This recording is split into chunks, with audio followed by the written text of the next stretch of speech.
Senator Maria Chappelle-Vidal, Representative Pace, Senator Sifton, Representative Gray, and Steve Elmer, the St. Charles County Executive, and Bill Hennessy, the head of the Missouri St. Louis Tea Party, the founder, co-founder of the St. Louis Tea Party. Right. And what's excellent about the group we have here today is it's a bipartisan group, community organizers, representatives, elected officials, and we're here to talk about the State Auditor's Municipal Courts Initiative, which we are announcing today.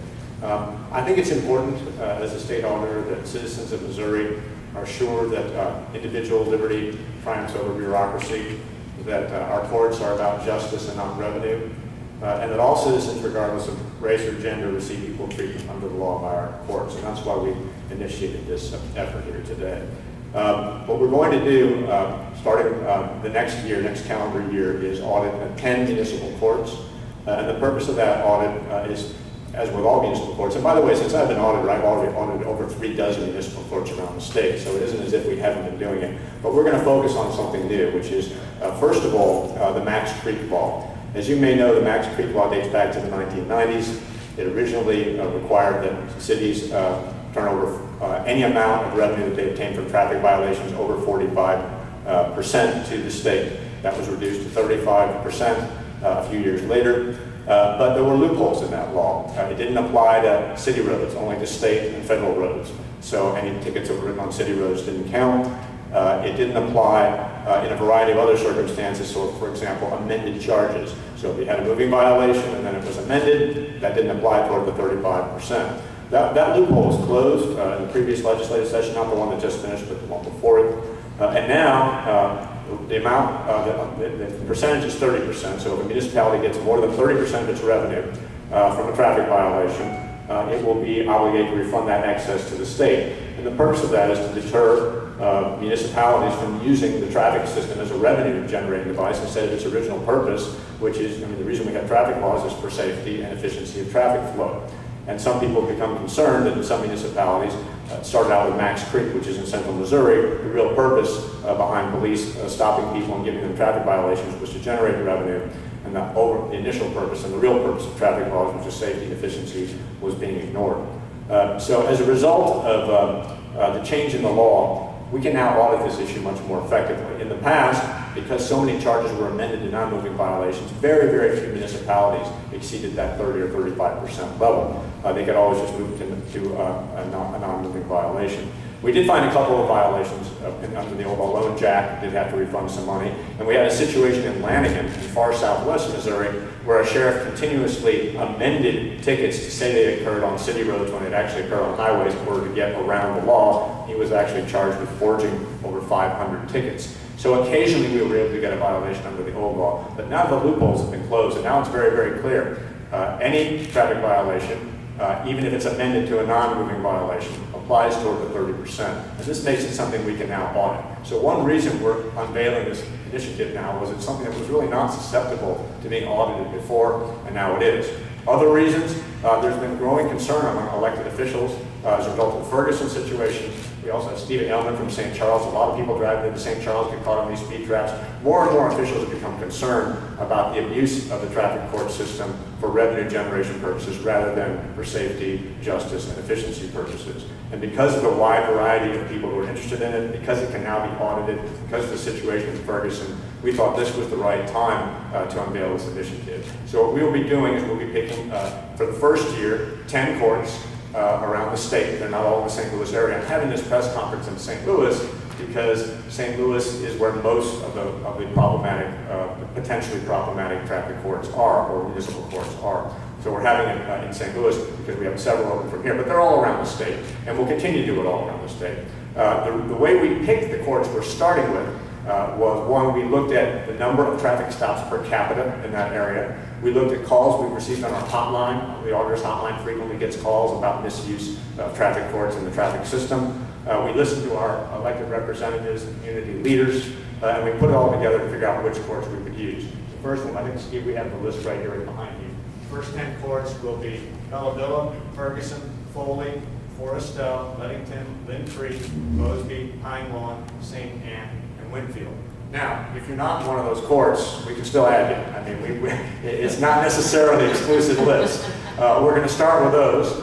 But if we have evidence that another municipality is abusing the system, we can always add another court. Our plan is then to do at least 5 each subsequent year, 10 to start off with and 5 each subsequent year. But as I said, we'll continue to look at other ones should circumstances arise. We won't just be looking at Max Street compliance either. Whenever we do a municipal court, we found, for example, embezzlement going on in several courts around the state.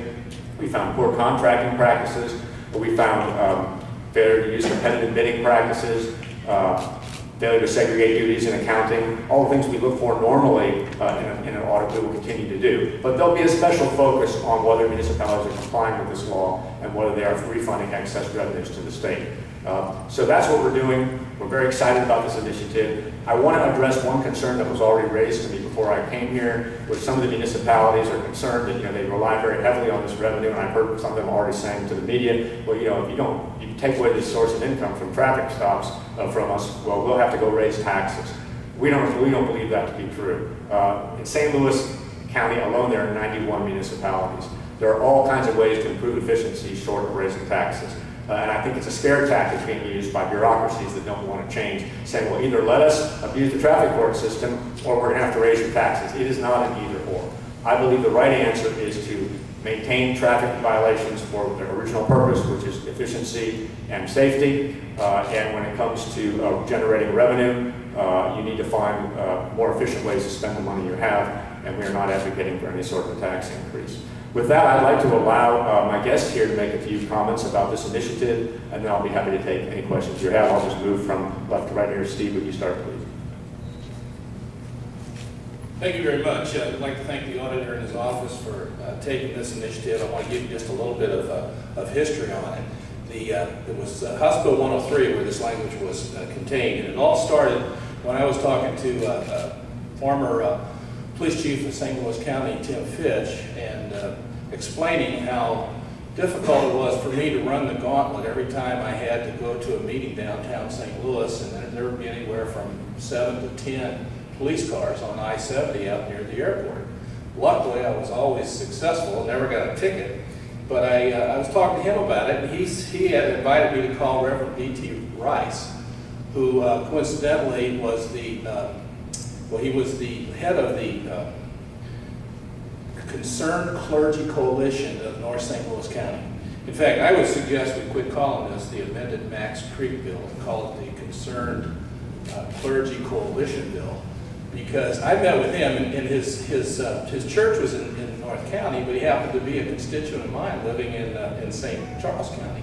And we talked about it, and I said, Pastor, what's the problem here? He said, well, we got together and found out that all of our churches in North County were having a decrease in revenue in our contributions.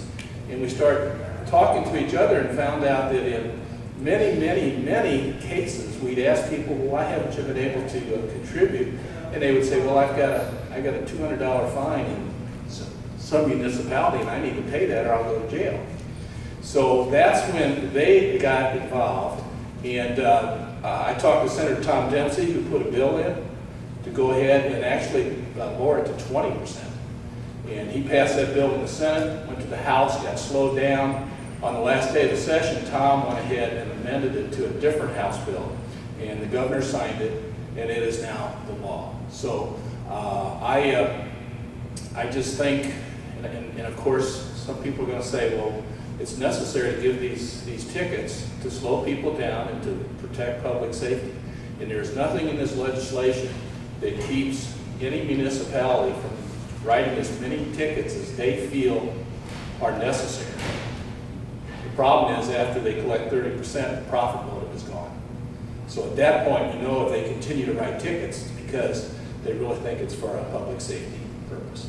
So, Mr. Auditor, thank you again for your work on this. If I can have your name and spell it and your title, if you don't mind. I'm Steve Ellman, the County Executive from St. Charles County, STEVEEHLMANN.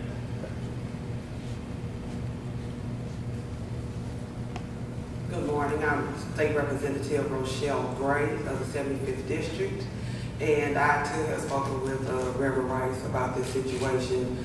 He has come to Jefferson City and met with me. I also happen to work in a law firm, and we do have several clients who have these issues with not being able to pay their fines. And of course, if you are breaking the law, you do need to pay that. But just the red light cameras and the speed cameras and things like that, and just stopping people unwarrantedly, that does need to stop. So I do appreciate this audit, and I hope that we can get some solutions. Scott Sifton, State Senator for the 1st District in South St. Louis County in the inner suburban ring. One of the municipalities that I represent is on the list, on the bulletin board in front of you. And I will say from about the first door I knocked on as a State House candidate, I have been getting complaints about that particular jurisdiction. I think it's great that the legislature has, over the course of time, lowered the revenue cap from 45% to 30%, 50% decrease. I suspect that there will be continued investigation as to whether we need to lower it further. But I think that holding these municipalities to account for the change in state law is exactly the sort of thing you have a state auditor's office to do. And hopefully all of these municipalities are in compliance with the new law, and if they are not, rest assured they will be held to account. Thank you. Good morning. Thank you. I'm Representative Sharon Pace of the 74th District, and one of those communities is located on the poster is also in my district, and that would be Ferguson. I've had several calls from my constituents as well, and there are real concerns in regards to the tickets that they're receiving. It should not be a revenue generating source, and that's what it's being used for in certain municipalities. I'd like to thank the auditor for doing this, and I certainly appreciate it, and hopefully we can come to some kind of conclusion and make sure that these particular situations are under control. Thank you. Good morning. I'm State Senator Maria Chacon-Liddell, representing Central and North County. I would like to thank the state auditor for his efforts and always communicating with our office in Jefferson City and here in St. Louis. I have to tell you, I represent 41 municipalities in part and in whole. You have 3 of the municipalities that I represent on this list, and I have to tell you, in our community meetings that we have twice a week, my constituents are very happy.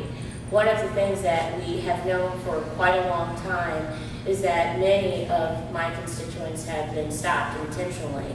Now, while I'm from University City, where we do have traffic issues along Delmar, where we have literally had several deaths because of speeding, I think we in University City proactively try to get people to be cognizant of the type of community that we have. We have a very large Jewish Orthodox community, a very large pedestrian community, and so safety is number one. And our police officers, our police department has been very, very aggressive in seeing that people are safe in our community.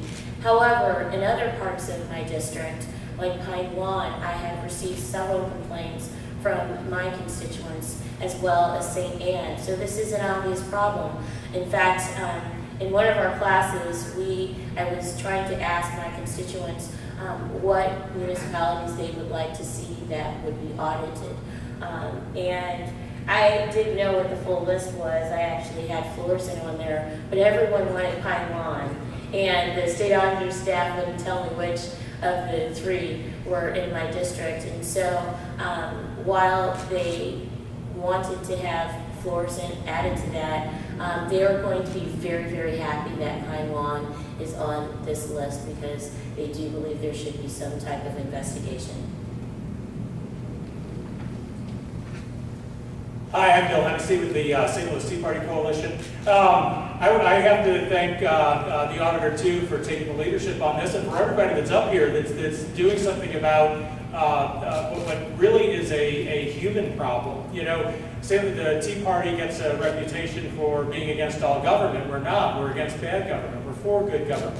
Happiness in good government. We want people to be able to live their lives the best they can and get a life what they expect.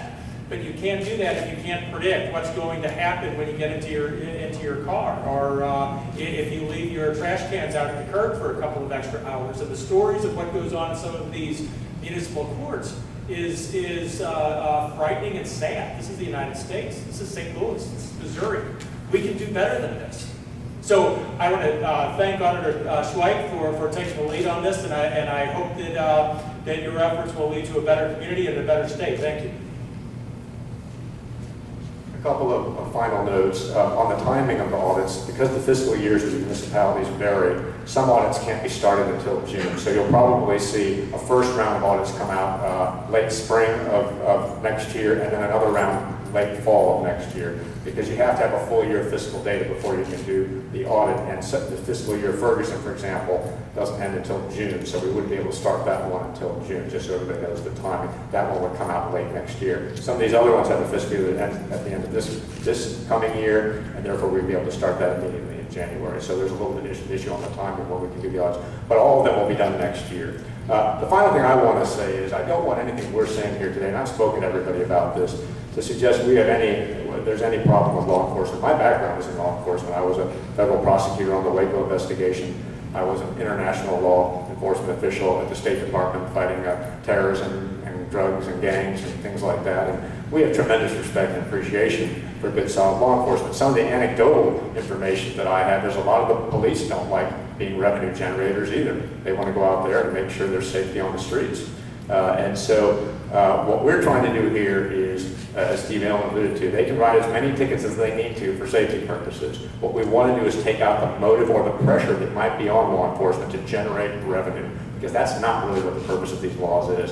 And when you see such a broad-based coalition of people from all ends of the political spectrum, different ideological beliefs on other issues coming together and agree that this needs to be done, you know it's going to be good work. We're going to put a top group of people of our auditors on this. We're going to move as quickly and efficiently as possible. We expect to have the first round of 4 or 5, maybe 6 out late spring, and then the next round late next year. And then we're going to continue this process as long as I'm auditor, and I hope future auditors will do the same thing, because it's a problem that's universally recognized, and we're going to proceed as expeditiously and efficiently as possible. Thank you all for being here. We're happy to answer any questions. They can be directed to me, or they can be directed to anybody else who's up here. Yes?